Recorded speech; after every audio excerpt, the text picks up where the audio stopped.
Le programme d'appui à la stabilisation du Mali à travers le renforcement de l'état de droit, Prosmed intervient dans 22 cercles dans les régions de Kayes, Nioro du Sahel, Nara, Koutiala, Ségou, Saint, Mopti, Bandiagara, Douanza, Gao et Ménaka. Il est mis en œuvre conjointement par le PNUD, la MINUSMA et ONU Femmes sur une durée de 5 ans allant de 2020 à 2025. Ce programme dispose d'un budget de près de 30 millions de dollars américains, dont les principaux partenaires financiers sont le Royaume des Pays-Bas et le Fonds du secrétaire général des Nations Unies pour la consolidation de la paix. Dans le cadre de ses appuis aux infrastructures de paix et à la prévention et gestion des conflits, le Prosmed appuie certains mécanismes formels de prévention et gestion des conflits tels que les commissions foncières communales et villageoises, COFO. Les commissions foncières sont chargées de la conciliation des parties en litige lorsqu'il intervient un foncier agricole. Je dis bien leur compétence, c'est surtout par rapport à la gestion des conflits fonciers agricoles.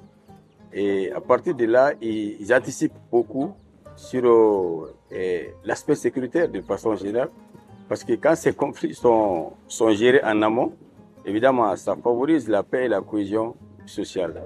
Le projet d'appui à la redynamisation des commissions foncières est mis en œuvre en partenariat avec le secrétariat permanent du Comité exécutif national du Conseil supérieur de l'agriculture et les ONG Ahmed et Hazard. Le rôle d'Ahmed dans ce projet, c'est d'accompagner les commissions foncières, les appuyer en termes de formation, en termes d'équipement, d'outils de travail. Donc, on fait un plan de renforcement des capacités avec les COFO et on essaye de mettre en œuvre ce plan de renforcement de capacités. Les COFO sont prévus par plusieurs textes législatifs et réglementaires, code domanial et foncier, loi d'orientation agricole. La composition des COFO villageoises est déterminée en fonction des spécificités des villages. Elles sont présidées par le chef de village et incluent le chef coutumier, le représentant du conseil de village, les représentants des corporations professionnelles, un représentant des jeunes et une représentante des femmes. COFO nale sisan donc akara sababu ye ka muso yɛrɛ da don dugukolo ko kuma na ensuite ka u ka niyɔrɔ réclamer muso niyɔrɔ bɛ se ka bɔ a kɔnɔna na cogo min na ensuite ni kɛlɛ minnu bɛ dugukolo ko kan muso yɛrɛ bɛ se ka a kɛlɛ sisa cogo min na u fana b'o fɛɛrɛ tigɛ walasa u ni cɛw bɛ se ka baara kɛ ɲɔgɔn fɛ cogo min.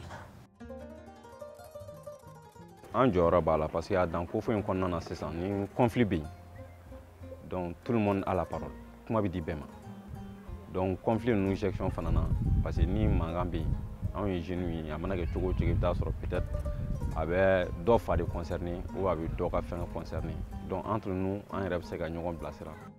De janvier 2020 à septembre 2022, 485 COFO ont été mis en place ou redynamisés dans les régions de Ségou, Saint, Mopti, Bandiagara, Douanza, Gao et Ménaka.